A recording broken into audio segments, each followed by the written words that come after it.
Now that you know what the 9 categories of goals are, let me show you how to make this work for you. But first, I want you to take notice of the order or how the goal categories were arranged. I started with spiritual goals because every aspect of our lives stems from our spiritual self. When God, the origin of our life, breathed into Adam, who became a living soul, that's when the entire humanity all started. So remember this, we humans are all spiritual beings living or being hosted in physical bodies. The way we manifest or project our spiritual wellness or standing is through the different categories I have outlined in my book, New Year's Goals. Financial goals comes after spiritual goals because our attitude towards wealth or money directly reflects our spiritual values.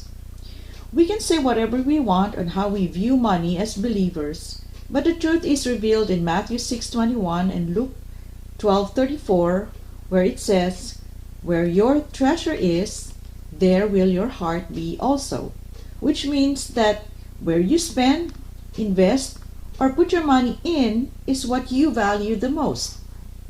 Another verse which we don't pay attention to enough is this, "For the love of money is the root of all evil," found in 1 Timothy 6:10.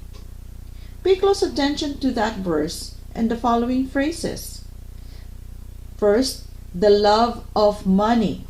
It's not just money. And next is root of all evil. It didn't say the devil is the root of all evil. It says the love of money is the root of all evil. It's our propensity for getting as much money as we can that makes us do evil things to other people. Why do you think there's sex trafficking or human trafficking? How about drug dealers and all kinds of get-rich schemes which take advantage of people, especially the poor? Here's the fact.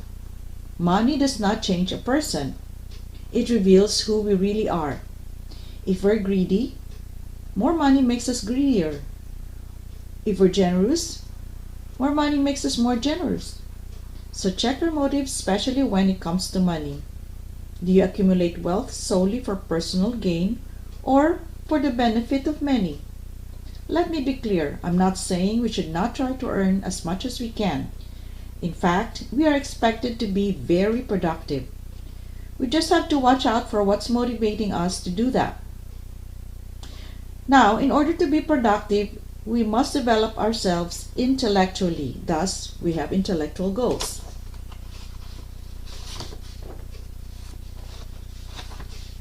What you learn intellectually, therefore, results to physical growth and development. Then, when you feel good about yourself, you become emotionally stable and therefore socially comfortable and acceptable. You learn how to deal even with the difficult people because you know who you are and how to handle yourself in public. Being emotionally mature and socially confident or easy to get along with creates more opportunities for you and allows you to have different kinds of experiences because you attract them and you know how to deal with them. Then we go to possessions goals, which becomes less of a priority when you've learned that you grow through experiences more than the accumulation of material things, which are very much temporary, meaning they don't have any eternal value, unless shared with those who can also benefit from certain resources such as food, clothing, shelter, or money. Overall, the ultimate objective is to contribute to the world, society, or community what our lives can produce from our own personal growth and development, which is based on our spiritual beliefs and values. In other words, we must increase to overflow and become a blessing to others. If you notice, the goal categories were arranged in such a way that reflects how God works in us and through us. What God works in us, we have to work out or live out, meaning show forth the fruits thereof.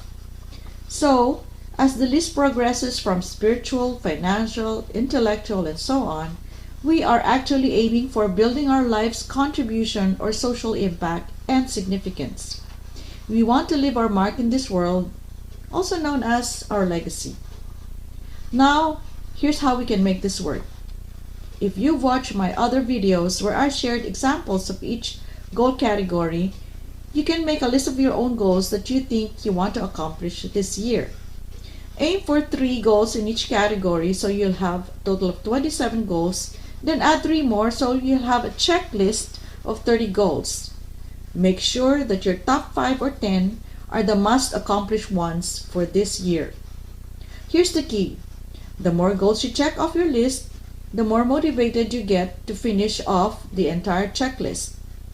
Make the first 3 goals achievable in about a month or 2 because it gives you more incentive to do the rest when you see that you're making significant progress. The basic strategy here is to create a system or structure. Your growth and transformation happens as you work on accomplishing as much goals as you can. Avoid distractions and focus on self-discipline. Create a timeline to keep your momentum and maintain your strategy.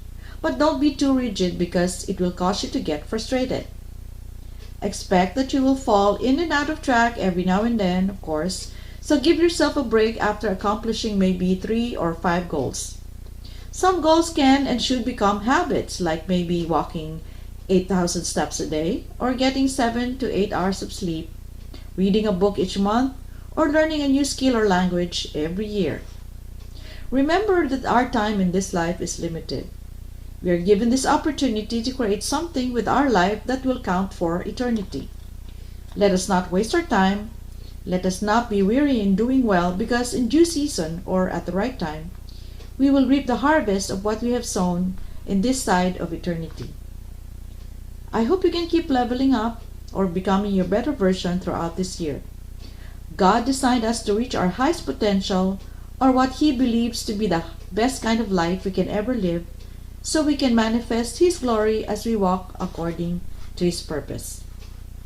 Thank you for watching this video. Stay blessed. Hope to see you again in the next one. Bye for now.